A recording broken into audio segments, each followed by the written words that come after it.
Le couple canadien que vous voyez à l'œuvre va remporter la médaille d'or. Tout le monde en est intimement persuadé. Et ils vont arriver certainement à avoir la médaille d'or, Richard. Je suis convaincu de ça. Attendons les notes. Non, je m'en fous. Moi, je leur donne la médaille d'or aussi, mais attendons les notes quand même. On peut Parce pas que- faire mieux. Chorégraphiquement, c'est exceptionnel. C'est au-delà de tout. Mais pourtant, quand les notes s'affichent, ils ne sont que deuxièmes. C'est le couple russe qui est sacré champion olympique alors même qu'ils ont fait une erreur, une faute technique sur l'enchaînement double axel double boucle piqué. À ce moment-là, tous les regards se tournent vers les juges.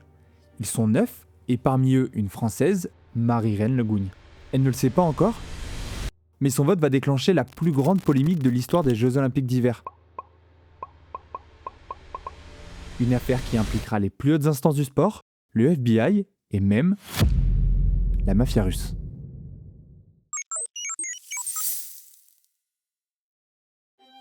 Pour bien comprendre la suite de notre histoire, il faut remonter dans le temps pour que je vous explique ce qui rend cette discipline si particulière. Alors effectivement, l'homme il glisse sur la glace depuis très longtemps. Des millénaires même. Des archéologues ont retrouvé des patins datant de plus de 3000 ans avant Jésus-Christ. À l'époque, nos ancêtres fixaient des chaussures sur des os pour avancer sur la glace. Mais on n'a pas besoin de remonter aussi loin, car c'est seulement à partir du XVIe siècle que le patinage, pas encore artistique, juste le patinage, devient une pratique à part entière, surtout dans les milieux aisés d'Europe du Nord et surtout aux Pays-Bas. Là-bas, très vite, on y organise des courses de vitesse. Et à côté de ça, on voit les prémices d'un patinage artistique apparaître. Et puis au XVIIIe siècle, on connaît une nouvelle accélération quand des clubs et des écoles de patinage voient le jour. Dans l'aristocratie européenne et américaine, la pratique se démocratise. On peut alors voir de grandes personnalités s'y mettre, comme Marie-Antoinette ou Napoléon Bonaparte par exemple. Et c'est là qu'intervient ce mec-là. Ah bah non, ça c'était moi avec mon super shaker Oli. Et oui, je deviens un vrai youtubeur. Pour la première fois, il y a une marque qui me fait confiance, et donc vous l'avez vu, c'est Oli. Je vais vous donner mon avis honnête sur les produits, mais d'abord, c'est quoi Oli? Alors en fait, c'est des petites poudres comme ça qu'on met dans l'eau. Il y a plusieurs gammes, une gamme Ice Tea, une gamme Hydratation, une gamme Milkshake et une gamme Énergie. Et ma préférée, c'est Hydratation. En fait, moi je cours pas mal, et après une grosse sortie, ça fait vraiment le taf pour la récup. Et pour le coup, je trouve que c'est la gamme qui a le meilleur goût, genre c'est un petit peu plus léger que les autres, et moi j'aime bien comme ça. Par exemple, Énergie, je suis un peu moins fan. Après, c'est personnel, moi de base, j'aime pas les boissons énergétiques, mais par contre, je connais une athlète pro qui les utilise avant ses compétitions, elle aime pas le café, donc c'est une bonne alternative, et visiblement, ça les réussit plutôt bien. De toute façon, le mieux, c'est de goûter pour vous faire votre propre avis. Donc si vous voulez goûter tous les goûts, vous avez le Deluxe Starter Pack qui est parfait pour ça, mais surtout, vous avez deux codes promo, Etienne5 pour 5 € de réduction sur votre première commande, et Etienne tout court pour 10% sur toutes vos commandes.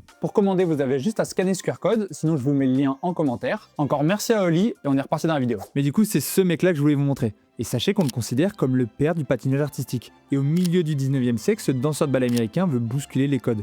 Il intègre des mouvements de danse classiques sur la glace. Pour l'époque, c'est révolutionnaire. Il ajoute même de la musique d'accompagnement, crée sa propre chaussure, tente des pirouettes, des piquets et des sauts. Pendant une dizaine d'années, il parcourt l'Europe pour se produire en public et enseigner ses techniques. Et puis, en 1875, à l'âge de 35 ans, il meurt d'une pneumonie. Sa vie a été courte, mais son héritage est immense. Le patinage artistique est né. Fin du 19e, début du 20e siècle, les premières patinoires artificielles fleurissent dans les grandes villes. Et en 1908, le patinage artistique entre aux Jeux Olympiques de Londres.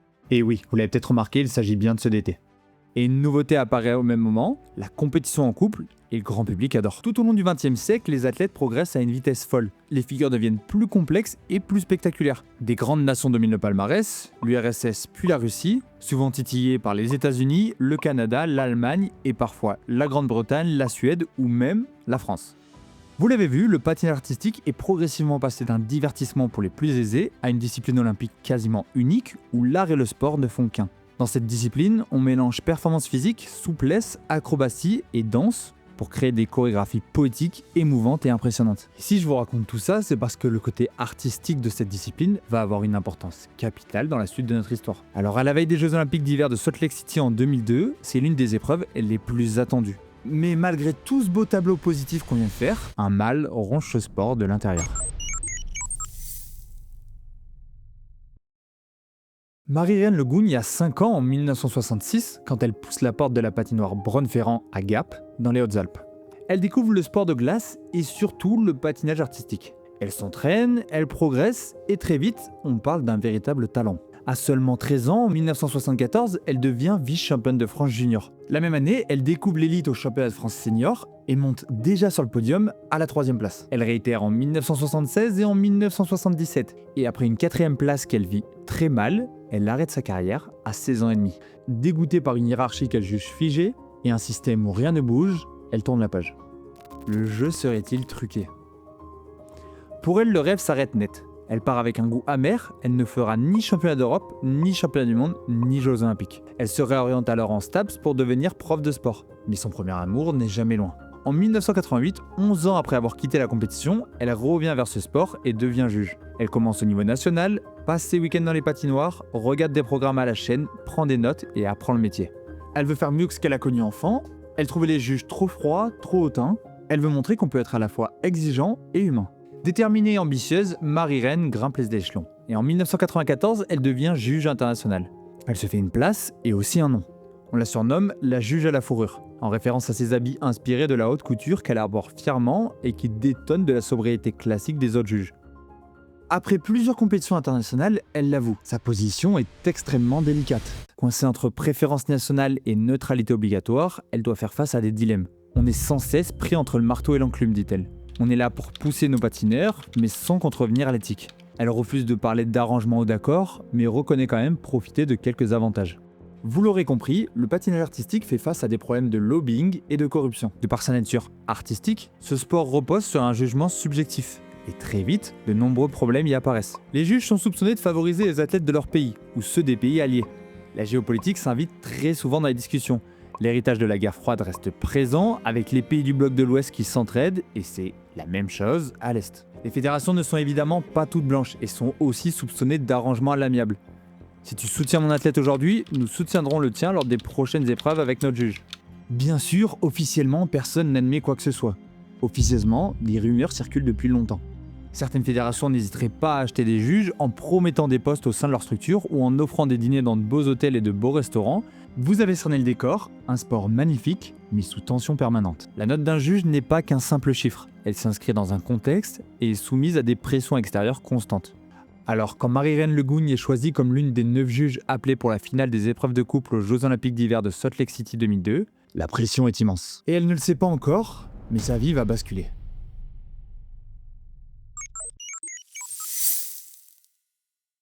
On en a déjà parlé rapidement, mais il faut savoir qu'en patinage artistique, l'épreuve des couples est largement dominée par l'Union soviétique, et puis plus tard par la Russie. C'est simple, avant les Jeux Olympiques d'hiver de Salt Lake City en 2002, cela fait 38 ans que l'or leur revient. Un règne sans interruption depuis 1964. Donc évidemment, médias et publics ont envie de voir la hiérarchie bouger. Beaucoup espèrent un nouveau podium, et les espoirs se tournent très vite vers les Canadiens Jamie Salé et David Pelletier. Champions du monde en 2001, leur progression est fulgurante depuis plusieurs saisons, et ils ont remporté la plupart des compétitions majeures sur les dernières années. C'est donc les favoris logiques. Et face à eux, c'est le duo russe Elena Bereznaya et Anton Chikaroulits qui entendent défendre la tradition soviétique. Ce sont les principaux rivaux des Canadiens qu'ils croisent régulièrement sur le circuit international. Et ils ont un atout, ils ont terminé deuxième aux derniers Jeux Olympiques, alors que Salé et Pelletier n'y avaient pas participé. À ce niveau-là, l'expérience joue un rôle crucial. La première épreuve est ce qu'on appelle le programme court. Une épreuve courte où les figures sont imposées. Ici, c'est la technique qui est jugée, moins la créativité. Elle sert de première manche et donne donc un classement provisoire avant l'épreuve finale du programme libre. Le couple russe s'élance.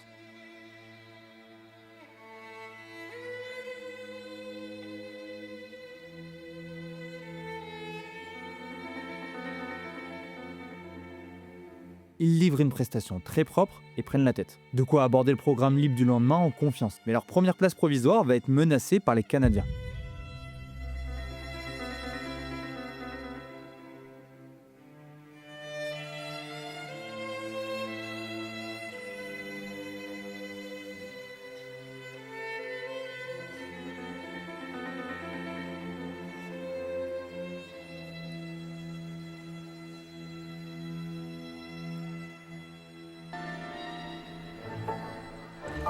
Whoa!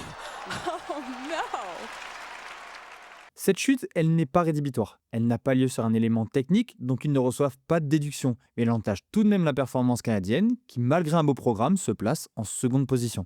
Mais franchement, à ce moment-là, rien n'est vraiment joué. Aucun couple ne semble largement supérieur à l'autre, et tout se jouera le lendemain. Et une nouvelle fois, ce sont les Russes qui vont performer en premier. Moment important, moment sublime sur cette musique exceptionnelle. Attention, ouverture du programme. Le triple boucle piqué côte à côte. Réussi. Double axel.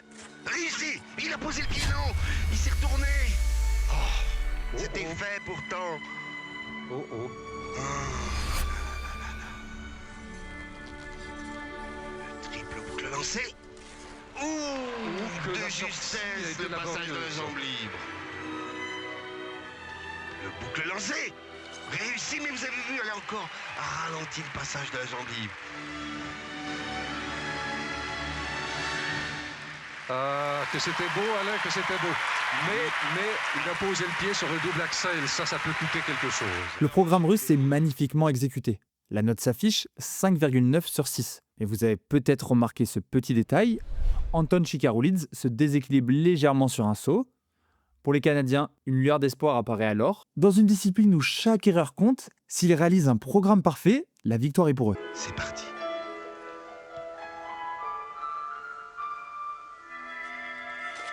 Le boucle piqué. Parfait.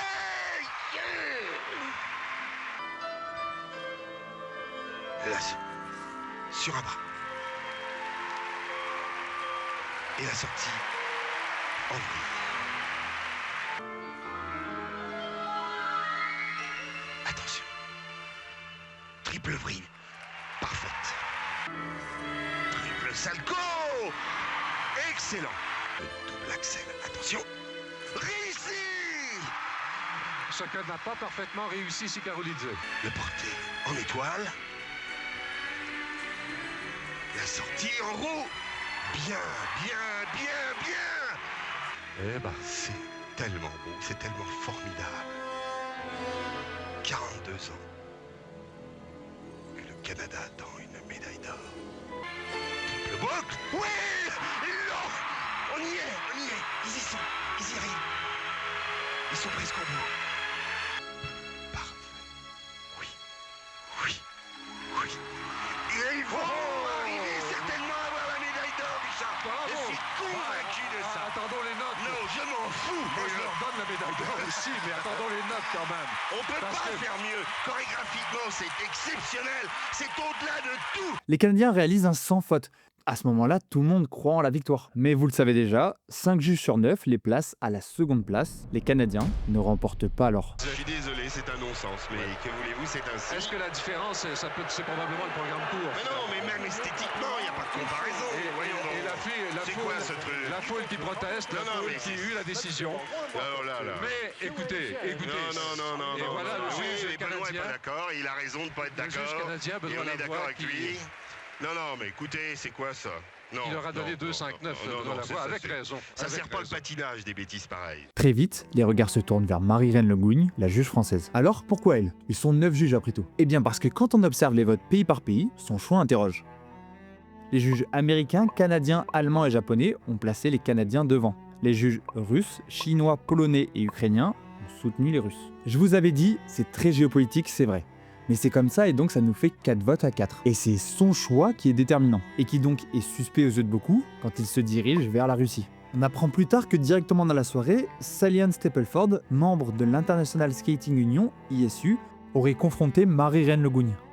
Acculée, la juge française aurait alors avoué avoir subi des pressions de la part de son président, Didier Guéyaguet, pour voter en faveur du couple russe. L'idée d'un échange circule, si la France aide les Russes sur l'épreuve de couple, en contrepartie, la Russie votera pour les Français, Marina Anissina et Gwendal Pesra en danse sur glace. Épreuve prévue quelques jours plus tard.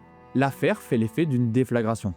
Alain, elle s'appelle Marie-Reine Le Gougne, la française. C'est elle qui a fait la différence, hein? C'est 5-4, là. C'est elle qui chamboule tout. Oui, je la connais. Est-ce qu'il y a de la connaît aussi. politique, Alain, là-dedans? Très certainement. Très certainement, les Français ont besoin d'une place dans la danse sur glace, ont besoin peut-être du support des Russes pour battre certains autres patineurs.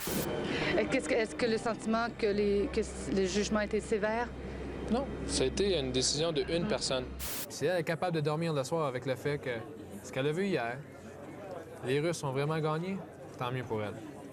Moi, je dors bien le soir. On vous disait que ça prenait une ampleur internationale, cette controverse en patinage artistique. L'ISU, la Fédération internationale de patinage, a décidé, elle, d'instaurer une enquête sur ce qui s'est passé hier soir au Ice Center. Those charges and all of that public anger has pushed the International Skating Union to do something extremely unusual, to immediately launch an internal investigation to try to sort out if those judges behaved improperly. Après 3 jours d'enquête, l'Union internationale de patinage a conclu qu'il y avait bel et bien eu collusion. Marie-Reine Le Gougne et la Fédération française de patinage sont au centre du scandale. We have suspended with immediate effect, the judge of figure skating, Mrs. Marie-Reine Legogne. Effet inédit, une décision tombe. A gold medal will be awarded to the Canadian pair. Le couple canadien, initialement deuxième, recevra également la médaille d'or. Mais le couple russe conserve tout de même la sienne. C'est du jamais vu dans l'histoire olympique. Une seconde cérémonie de remise des médailles est organisée dans la hâte le 17 février 2002. Et puis quelques mois après les Jeux, une fois la tempête un peu retombée, Marie-Reine Lecugne et Didier Galaguet sont suspendus 3 ans par l'ISU et exclus des prochains Jeux Olympiques de Turin en 2006. À la suite de cette histoire, la juge française va changer plusieurs fois de version. À peine mon crayon posé, je dois dire que j'ai commencé à subir toute une suite d'agressions qui m'ont amené à dire ce qu'ils voulaient que je dise. Donc, vu mon état émotionnel, et je n'en pouvais plus, j'ai craqué. Pendant une douzaine d'heures, effectivement, je n'étais plus moi-même. Tout le monde s'attendait à ce que les Canadiens soient champions olympiques, tout le monde devait voter pour les Canadiens. Et Marie-Reine, qui est une espèce d'esprit libre, est arrivée, elle est impolitiquement correcte, disons, elle a voté pour les Russes. Elle les a peut-être trouvés mieux. Mais tout à fait, c'est pour ça que j'ai voté pour les Russes, voilà. évidemment. Voilà. Alors pourquoi tout ce bordel? Ah ben voilà, c'est parce qu'on s'attendait à ce que je vote pour les Canadiens. Oui. Je devais donner, dites-vous, je devais donner la première place au couple russe. Ah non, j'ai jamais signé ça. Marie-Reine. Donc moi j'ai fait mon choix, parce que je considérais que le russe était meilleur. Ouais. Je pose mon crayon, je me prends une première réflexion de la juge américaine, du Oui. jamais vu. Je me fais agresser physiquement par un permanent de la Fédération internationale qui me bloque, qui m'empêche de sortir de l'estrade des juges. Je sors dans la patinoire, dans les couloirs. Je me fais agresser physiquement par des inconnus. Mais c'est terrible ce que j'ai vécu. Ouais, terrible. Ouais. Personne n'était déguisé. Non, hein. non, mais c'est vrai, vous avez été lynché. J'arrive à l'hôtel. La présidente du patinage mondial m'agresse parce que je n'avais pas mis le Canadien premier. Oui. Alors là, oui, j'ai totalement craqué. Et enfin, des années plus tard, elle reconnaîtra finalement avoir reçu des pressions de Didier Galaguet pour favoriser les Russes, tout en précisant qu'elle n'en a pas tenu compte et qu'elle a, de son point de vue, jugé les Russes meilleurs que les Canadiens. Cette affaire aura fait beaucoup de dégâts au sein des instances du sport et aura forcé le règlement à changer. Un nouveau système de points voit le jour dès 2004, fini la note unique et subjective d'un juge sur 6 points. Désormais, chaque élément technique est assigné à une valeur de base et les juges doivent se référer à une grille préétablie. L'objectif est clair, réduire l'arbitraire, rendre les critères visibles et limiter l'influence des pressions qui avaient entaché la compétition de Salt Lake City. On pourrait alors croire à la fin de l'histoire. Les responsables ont été punis, les Canadiens ont été récompensés et le système a changé. Mais pourtant, il restait des choses sur cette histoire qui n'ont pas encore été révélées.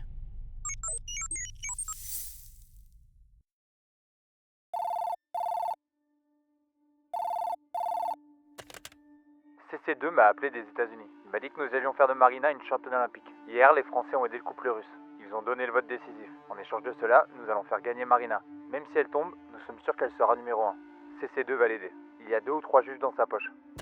Ce que vous venez d'entendre, c'est un message téléphonique intercepté par le FBI alors qu'ils avaient sur écoute un mafieux russe du nom d'Alimzhan Toktakounov. Surnommé le petit Taïwanais, Toktakounov est considéré à cette époque comme le second de la mafia russe. Ancien joueur professionnel de cartes, il aurait fait fortune après la chute du mur de Berlin en 1989 grâce au trafic d'armes abandonnées par l'armée rouge. Il serait alors progressivement devenu le responsable de la mafia russe en Europe, opérant en Allemagne, en Israël, en Italie et même en France. Le CV officieux est lourd. Meurtre, chantage, extorsion de fonds, blanchiment d'argent, trafic d'armes, trafic de drogue, vol de voitures, racket. Rien d'étonnant à ce que les services secrets italiens, français et le FBI s'y intéressent de très près. Alors le 31 juillet 2002, quand le procureur fédéral américain annonce l'arrestation de Toktakounov à Venise en Italie, c'est un nouveau chapitre qui s'ouvre pour l'affaire de Salt Lake City. Il est accusé d'avoir lui-même organisé l'accord franco-russe pour donner la victoire au couple russe dans un premier temps et au couple français pour l'épreuve de danse Gwendal Pesra et Marina Anissina. Ah d'ailleurs, j'ai oublié de vous donner une information capitale. Le destinataire du message téléphonique que vous venez d'entendre n'est autre que la mère de Marina Anissina.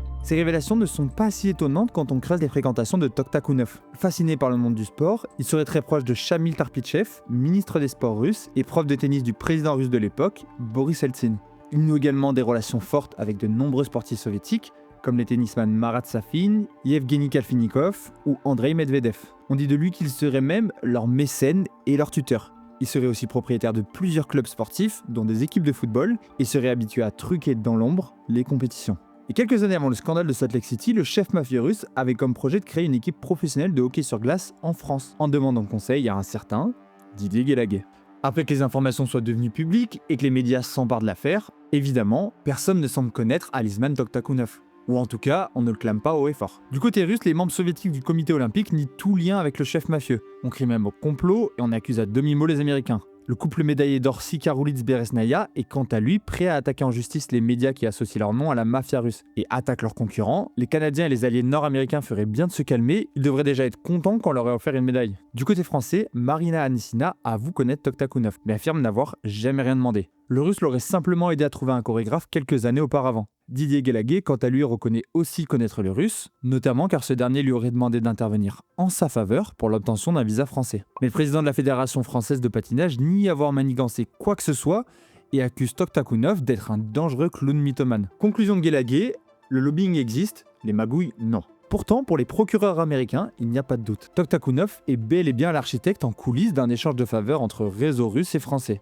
Il faut dire que les écoutes réunies sont pour le moins accablantes. Mais du côté judiciaire, faute d'extradition, l'affaire ne sera jamais jugée. Et le milliardaire russe, brièvement incarcéré en Italie, est finalement libéré et reprend le cours de sa vie. D'ailleurs, on entendra encore parler de lui à plusieurs reprises, notamment en 2013 quand le FBI l'accusera d'être impliqué dans un énorme réseau de blanchiment d'argent grâce au poker et aux jeux d'argent.